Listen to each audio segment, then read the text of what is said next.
नमस्कार मित्रों, आज मैं आपके लिए लाई हूँ एक ऐसी कहानी जिससे हम यह जानेंगे कि कैसे कर्मों से भाग्य को बदला जा सकता है, क्योंकि कर्म ही व्यक्ति के भाग्य और जीवन का निर्माण करते हैं।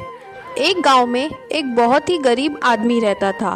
उस आदमी के 2 लड़के थे।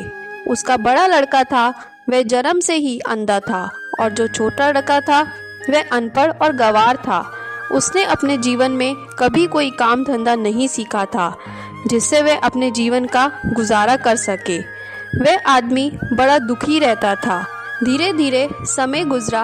एक दिन उसने दोनों बेटों को अपने पास बुलाया और छोटे लड़के के हाथ में बड़े लड़के का हाथ देकर कहने लगा, बेटा, इसका हाथ कभी मत छोड़ना, क्योंकि यह देख नहीं सकता। इससे संबंध कभी मत तोड़ना, चाहे तुमको भीख मांगकर अपना गुजारा करना पड़े। इसका दायित्व मैं तुम पर छोड़ के जा रहा हूँ। छोटे लड़के ने वादा किया कि पिताजी, मैं कभी भी बड़े भाई का हाथ नहीं छोड़ूंगा, चाहे कितनी ही बड़ी मुसीबत क्यों ना आ जाए। बूढ़े का देहांत हो चुका था और छोटा भाई बड़े भाई का हाथ पकड़ के दिन भर घूमता रहता था, और जो कुछ मांगकर लेकर आता पहले बड़े भाई को खिलाता, फिर खुद खाया करता था। इसके अलावा वह कर भी क्या सकता था। अपने अंधे भाई का हमेशा ध्यान रखता था। वह बड़ी मुश्किल से अपने दिन गुजार रहा था। सारे गांव का चक्कर लगाता, लेकिन उसे भीख नहीं मिलती थी, तो भूखा ही रह जाया करता था। धीरे धीरे भूख और तंगी के कारण छोटा भाई इतना परेशान हो गया कि एक दिन अपने बड़े भाई के प्रति अपने पिता से किया गया वादा तोड़ने की सोचने लगा। एक दिन वह अपने मन में विचार करने लगा कि इस प्रकार से तो वह कभी भी अपने जीवन में सुख नहीं पा सकेगा, और कब तक मैं अंधे भाई का हाथ पकड़ के इसका साथ निभाता रहूँगा। खुद को तो खाने को मिलता नहीं, इसे रोज रोज कहाँ से लाकर खिलाऊंगा। ऐसा सोचकर अब उसने निश्चय कर लिया कि अब मुझे इस अंधे भाई से छुटकारा पा लेना चाहिए। यही सब सोचकर एक दिन वह अपने अंधे भाई को लेकर एक जंगल की ओर चल दिया, जहाँ पर कोई आता जाता नहीं था। वह उसे एक वृक्ष के पास लेके पहुँचा और एक बड़ी सी रस्सी लेकर के उस वृक्ष से बांध दिया और कहने लगा, भाई, मैं तेरे बंधन को जल्दी से आकर के खोलूँगा, तब तक तुम यहाँ मेरा इंतज़ार करना। इतना कहकर वह छोटा भाई वहाँ से चला गया। वह उसको इस प्रकार वन में छोड़कर चला गया जैसे बहुत बड़ी मुसीबत से छुटकारा पा चुका हो। बड़े भाई को इस बात का पता ही नहीं था कि छोटा भाई अब लौट करके नहीं आएगा। वह अंधा अपने छोटे भाई का वहाँ पर इंतज़ार करता रहा, परंतु जब बंदे बंदे बहुत देर हो गई और छोटा भाई लौट करके नहीं आया, तो उसे बड़ी चिंता सताने लगी कि उसका छोटा भाई कैसे उसको इस घने जंगल में पेड़ से बांधकर कहीं चला गया है। वह रोने लगा, क्योंकि रात में सभी ओर से उसे जंगली जानवरों की आवाज़ सुनाई दे रही थी। जानवरों के भय से जैसे तैसे उस अंधे ने रस्सी खोली और फौरन वृक्ष पर चढ़ करके वृक्ष की सबसे ऊंची शाखा पर जाकर बैठ गया। थोड़ी देर के बाद उस अंधे को एहसास हुआ कि जैसे जंगली जानवर इस वृक्ष के नीचे आ करके इकट्ठा हो गए हैं। जो भी पशु वहाँ पर आता, वे नई नई बातें अन्य जानवरों को सुनाता। एक जानवर चीता से कहने लगा, चीता भाई, कोई नई बात बताओ। चीता कहने लगा, अच्छा भाई, मैं तुम्हें एक नई कहानी सुनाता हूँ। सभी जानवर इकट्ठे हो गए। चीता कहने लगा, भाई, नई बात यह है कि हम जिस वृक्ष के नीचे बैठे हैं, अगर कोई अंधा इस वृक्ष की जरा सी छाल को लेकर उसका रस अपनी आंखों पर लगा ले, तो वह अंधा फिर से देखने लगेगा। उसकी ज्योति लौट आएगी और उसे एक नया जीवन मिल जाएगा। अंधा भाई, जो वृक्ष की सबसे ऊंची शाखा पर बैठा था, चीते की बात को बड़े ध्यान से सुन रहा था। उसने फौरन पेड़ की डाल निकाली और उसका रस अपनी आंखों में डाल लिया। छाल का रस आंखों में डालते ही चमत्कार हो गया। अंधे भाई को ऐसा लगा जैसे उसकी दुनिया बदल गई। उसकी आंखों की खोई हुई ज्योति वापस आ चुकी थी। उसको एक नया जीवन मिल चुका था। अब तो अंधा देखने लगा। इस तरह से वह बहुत प्रसन्न हुआ कि वह अब देख सकता है। इसी बीच धीरे धीरे उस वृक्ष के नीचे कई और भयानक जानवर आकर के इकट्ठा होने लगे। एक जानवर भेड़िया से कहने लगा, भेड़िया भाई, अब तुम भी कोई नई बात सुनाओ, परंतु जो भी कुछ बतलाना उसमें झूठ का बिल्कुल भी एक शब्द ना हो। भेड़िया कहने लगा, मैं तुम लोगों को एक रहस्य की बात बताता हूँ। एक जंगल के बाहर एक गांव है। वहाँ के लोग रहस्यमय रूप से कुबड़े और अपंग हो गए हैं। उन लोगों में से किसी को भी नहीं पता कि इस परिवर्तन का क्या कारण है। एक दिन सुबह सोकर के उठे तो उन्होंने अपने आप में इस रूप में अपने को पाया। उनसे कुछ भी काम धंधा नहीं होता, वे चुपचाप पड़े रहते हैं और उनकी जो भी औलाद होती है वह मर जाती है। इस रहस्यमय बीमारी से छुटकारा पाने का एक ही उपाय है जिसे मेरे सिवाय और कोई व्यक्ति नहीं जानता। बस केवल मुझे इस बात की जानकारी है। उस गांव के उत्तरी भाग में स्थित एक नदी है और उस नदी के किनारे एक पीपल का वृक्ष है। उस वृक्ष के कोटर में काला सांप रहता है। अगर कोई व्यक्ति एक शेर दूध उस सांप को पिला दे तो वह सर्प उस गांव को छोड़ करके वहां से चला जाएगा और वहां के निवासी फिर से अपने वास्तविक रूप में आ जाएंगे और उनकी संतान फिर से जीवित रहने लगेगी। भेड़िए की बात को सुनकर शेर भी भेद भरी बात याद करने लगा और कहने लगा, सुनो भाइयों, मैं तुम लोगों को एक ऐसा भेद बताने जा रहा हूँ कि अगर कोई मनुष्य इस भेद को जान जाए तो काफ़ी लाभ उठा सकता है। हम मनुष्य नहीं हैं, इसलिए हम इस रहस्य से कोई लाभ नहीं उठा सकते। इस राज्य की जो राजकुमारी है वह कई दिनों से बीमार पड़ी हुई है। राजा राजकुमारी से बहुत प्रेम करता है। राजा ने राजकुमारी के इलाज के लिए किसी प्रकार की कोई कमी नहीं छोड़ी। उस राजा ने बड़े बड़े वैद्य हकीमों को बुलाकर राजकुमारी के इलाज के लिए किसी प्रकार की कोई कमी नहीं छोड़ी। उस राजा ने बड़े बड़े वैद्य हकीमों को बुलाकर राजकुमारी के इलाज के लिए खूब कोशिश की। उन्होंने अपनी एड़ी चोटी का जोर लगा दिया, परंतु राजकुमारी को ठीक नहीं कर सके। राजकुमारी पर किसी भी दवा का कोई असर नहीं हो रहा है। राजकुमारी के ठीक होने का सिर्फ एक ही उपाय है।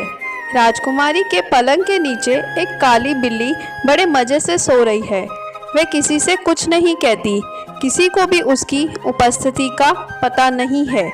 अगर कोई व्यक्ति उस बिल्ली को वहाँ से बाहर निकाल दे तो राजकुमारी उसी समय ठीक हो जाएगी।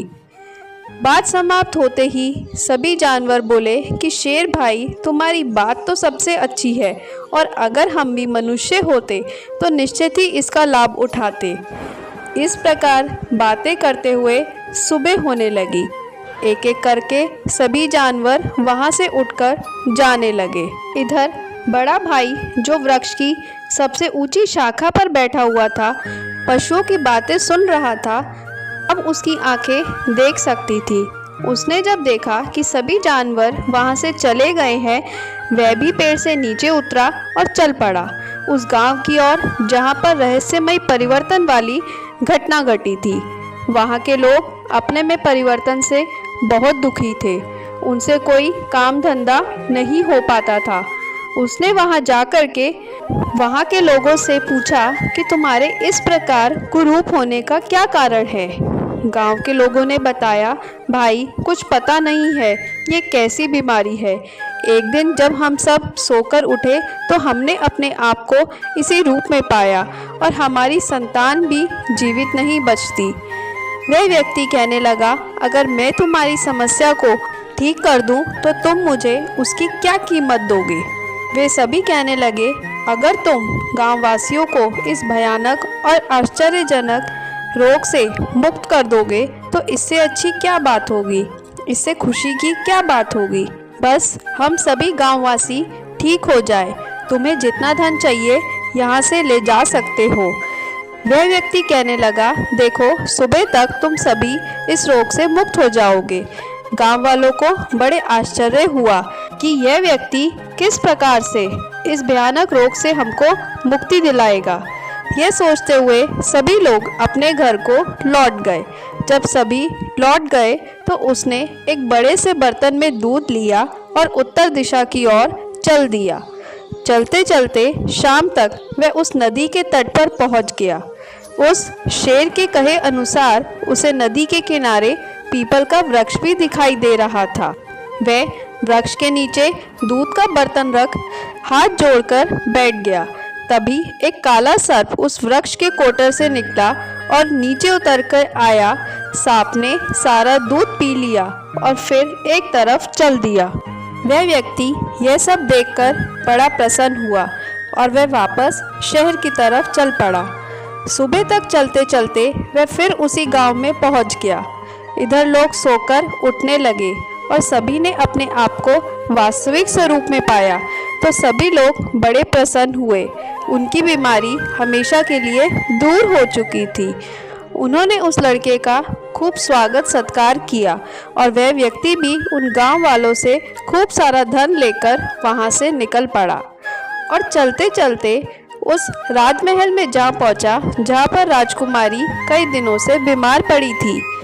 राजा के महल के द्वार पर संतरी खड़ा था। उसने संतरी से पूछा, संतरी जी, तुम सब इतने उदास क्यों हो? क्या राजा पर कोई विपत्तियां आ पड़ी हैं?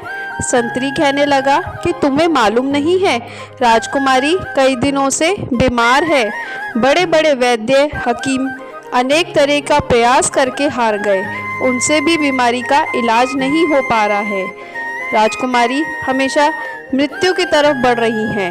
राजा के साथ साथ जनता राजकुमारी की इस हालत को देखकर अत्यंत दुखी हो रही है। वह व्यक्ति कहने लगा, अगर मैं राजकुमारी को ठीक कर दूं तो राजा से मुझे क्या मिलेगा? तभी वहां बैठे वैद्य हकीम वहां जाकर के खड़े हो गए और कहने लगे, क्या बोलते हो मूर्ख? क्या तुम्हें अपनी जान का डर नहीं है? अगर तू राजकुमारी को ठीक नहीं कर पाया तो अपनी जान से हाथ धो बैठेगा। जिस बीमारी का इलाज हम बड़े बड़े विद्वान और वैद्य नहीं कर सके तो तुम भला उसका इलाज कैसे कर पाओगे?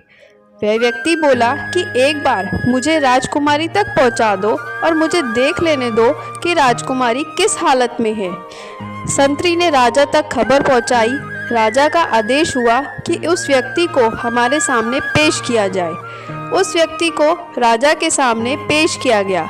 राजा कहने लगे, क्या तुम हमारी पुत्री को ठीक कर पाओगे? वह व्यक्ति बोला, हाँ महाराज। राजा कहने लगे, देखो, यदि तुम राजकुमारी को ठीक नहीं कर पाए तो मार दिए जाओगे। वह व्यक्ति कहने लगा, महाराज, मुझे एक अवसर दिया जाए।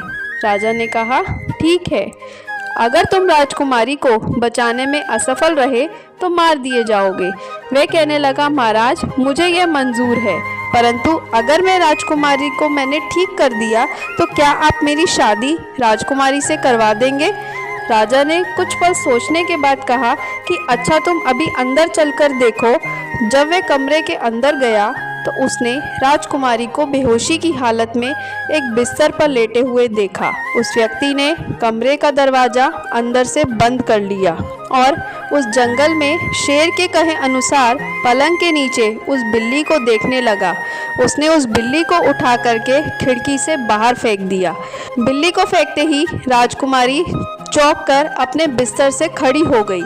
उसको ऐसा लग रहा था जैसे वह सोकर जागी है। सभी लोग राजकुमारी के उठने का समाचार जान के खूब प्रसन्न हुए। राजा और रानी भी राजकुमारी को देखकर बड़े प्रसन्न थे।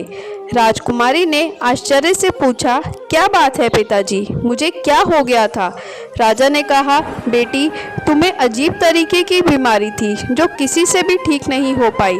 तब इस लड़के ने तुम्हें बीमारी से छुटकारा दिलाया है, इसी ने तुम्हारी जान बचाई है। परंतु इसकी एक शर्त थी कि अगर ये तुमको ठीक कर देगा तो तुमको इससे शादी करनी पड़ेगी।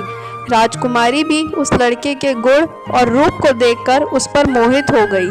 राजकुमारी ने उस लड़के से अपनी शादी की सहमति दे दी।